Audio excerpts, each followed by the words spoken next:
మనందరికీ రాముడు కృష్ణుడు ఎలా ఉంటారు అని ఎవరైనా అడిగితే అందరూ ఆయన పాత్రలే చూపిస్తారు. ఒక్క మాటలో చెప్పాలంటే ఆయన తెలుగు ప్రజలందరికీ అన్న. ఆయన సినిమాలో వేసిన పాత్రలు ప్రతి ఒక్కరికి ఇన్స్పిరేషన్. 7 years 194 days ఆంధ్రప్రదేశ్ కు సీఎం గా చేశారు.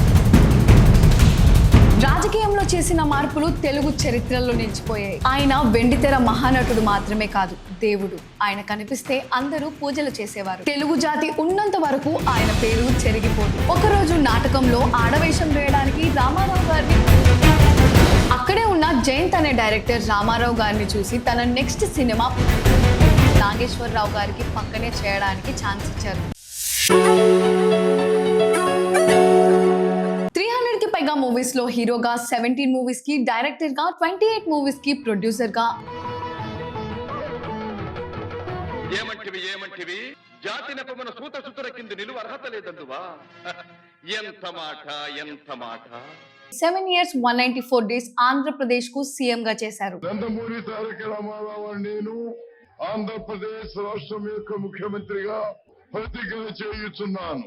నందమూరి తారక రామారావు గారు. ఒక్క మాటలో చెప్పాలంటే ఆయన తెలుగు ప్రజలందరికీ అన్న. ఆయన సినిమాలో వేసిన పాత్రలు ప్రతి ఒక్కరికి ఇన్స్పిరేషన్. రాజకీయంలో చేసిన మార్పులు తెలుగు చరిత్రలో నిలిచిపోయాయి. మనందరికీ రాముడు కృష్ణుడు ఎలా ఉంటారు అని ఎవరైనా అడిగితే అందరూ ఆయన పాత్రలే చూపిస్తారు. రాముడు ఆయనే, కృష్ణుడు ఆయనే, కర్ణుడు ఆయనే, అర్జునుడు ఆయనే, ఆఖరికి రావణుడు కూడా ఆయనే. ఆయన వెండితెర మహానటుడు మాత్రమే కాదు, దేవుడు. ఆయన కనిపిస్తే అందరూ పూజలు చేసేవారు. అన్న ఎన్టీఆర్ సినిమా నుండి రాజకీయాల్లోకి అడుగుపెట్టి మన తెలుగు వారికి దేశం మొత్తంలో మంచి పేరుతో పాటుగా గౌరవాన్ని తీసుకొచ్చారు. తెలుగు జాతి ఉన్నంత వరకు ఆయన పేరు చెరిగిపోదు. ఎన్టీఆర్ గారు May 28, 1923 లో కృష్ణా డిస్ట్రిక్ట్ లోని నిమ్మకూరులో జన్మించారు. వాళ్ళ అమ్మ తనకు కృష్ణ అని పేరు పెట్టారు. కానీ వాళ్ళ మేనమామ తారక రాముడు అయితే బాగుంటుంది అని చెప్పి తారక రామారావు అని పెట్టారు. వాళ్ళ మేనమామకు పిల్లలు లేరు, అందుకనే రామారావు గారిని అడాప్ట్ చేసుకున్నారు. రామారావు గారికి ఒక తమ్ముడు కూడా ఉన్నారు, త్రివిక్రమరావు. లైఫ్ లాంగ్ రామారావు గారితోనే సినిమాల్లో ప్రొడక్షన్ చేసుకుంటూ ఉండిపోయారు. స్కూలింగ్, కాలేజ్ రెండు విజయవాడలోనే చేశారు. రామారావు గారికి చిన్నప్పటి నుండే నాటకాలంటే చాలా ఇష్టం.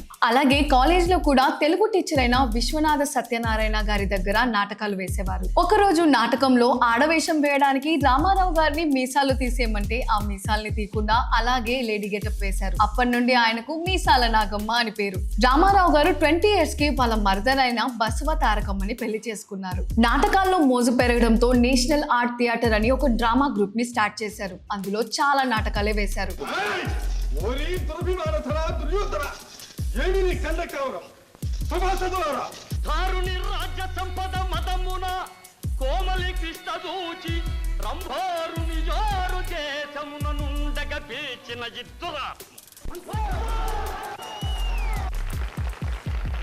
రామారావు గారు మంచి స్కెచ్ ఆర్టిస్ట్ కూడా. చాలా బొమ్మలే వేశారు, వాటికి ప్రైజెస్ కూడా గెలుచుకున్నారు. సుభాష్ చంద్రబోస్ గారు విజయవాడకు వచ్చినప్పుడు రామారావు గారు ఆయన బొమ్మని గీసి అతనికే గిఫ్ట్ చేశారు. 1947 లో రామారావు గారు డిగ్రీ కంప్లీట్ చేశారు. ఆ తర్వాత గవర్నమెంట్ జాబ్ కోసం మెడ్రాస్ సర్వీస్ కమిషన్ ఎగ్జామ్ రాశారు. మొత్తం 1100 మెంబర్స్ రాయగా అందులో 7 మెంబర్స్ సెలెక్ట్ అయ్యారు. అందులో రామారావు గారు ఒకరు. మంగళగిరి సబ్ రిజిస్టర్ ఆఫీస్ లో జాబ్ వచ్చింది. ఆ తర్వాత 3 weeks కి రిజైన్ చేశారు. ఆయన నేషనల్ ఆర్ట్ థియేటర్ లో డ్రామా వేస్తున్నప్పుడు డాక్టర్ ఎల్వి ప్రసాద్ గారు ఆయన నటనని చూసి నువ్వు మద్రాస్ కి వస్తే సినిమాలో ఛాన్స్ ఇస్తానని చెప్తారు. సబ్ రిజిస్టర్ ఆఫీస్ లో జాబ్ మానేగానే మద్రాస్ కు వెళ్లి ఎల్వి ప్రసాద్ గారిని కలుస్తారు. అప్పుడు ఎల్వి ప్రసాద్ గారు మొట్టమొదట మన దేశం అనే సినిమాలో ఒక చిన్న పోలీస్ క్యారెక్టర్ ఇస్తారు. ఇంత కానిస్టేబుల్ గా జీవితం మొదలుపెట్టి ఈ హోదాకి వచ్చానంటే నేను ఎన్ని ఊళ్ళు చూశాను, ఎంతమందిని చూసి ఉంటాను.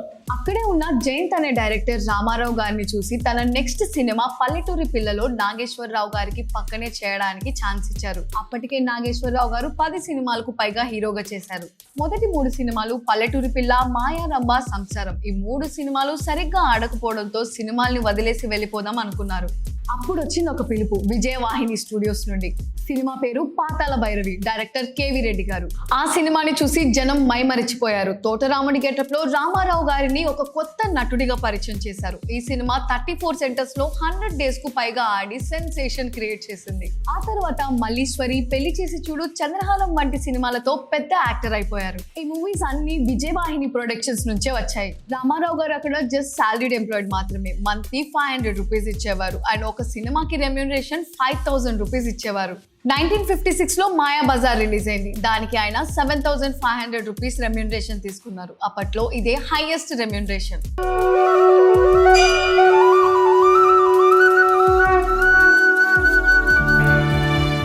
1959 లో బూకైలా సినిమాలో రామారావు గారు రావణుడి క్యారెక్టర్ వేస్తారు. అప్పటికే తనని రాముడి గెటప్ లో చూసిన చాలా మంది రావణుడిగా వెయ్యకు అని అన్నారు. కానీ ఆయన వినకుండా ఆ గెటప్ ని కూడా వేశారు.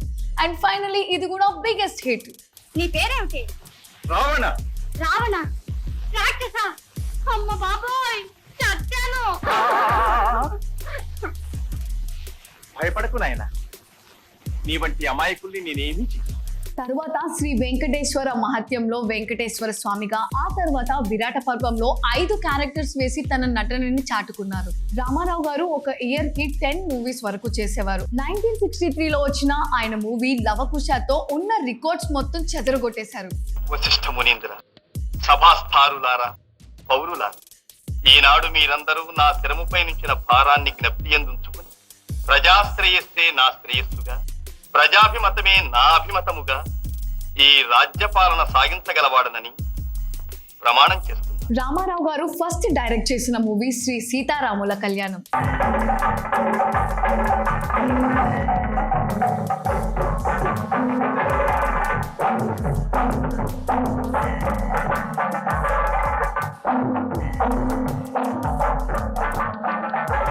ఈ మూవీ ఆయన నాటకాల్లో ఉన్నప్పుడు డెవలప్ చేసిన నేషనల్ ఆర్ట్ థియేటర్ నే ప్రొడక్షన్ హౌస్ గా మార్చి చేశారు. ఆ తర్వాత దీన్ని మూవీ ప్రొడక్షన్ హౌస్ గా మార్చి మూవీస్ చేయడం మొదలు పెట్టారు. తమ్ముడు త్రివిక్రమరావు గారు ఆయన వెంటే ఉండి ప్రొడ్యూసర్ గా నేషనల్ ఆర్ట్ థియేటర్ ని కూడా నడిపేవారు. రామారావు గారు ఇండస్ట్రీకి వచ్చిన 22 ఇయర్స్ వరకు ఆయన రెమ్యూనరేషన్ 5 డిజిట్స్ లోనే ఉండేది. ఆ తర్వాత 6 డిజిట్స్ అంటే 1 lakh పైన దాటేశారు.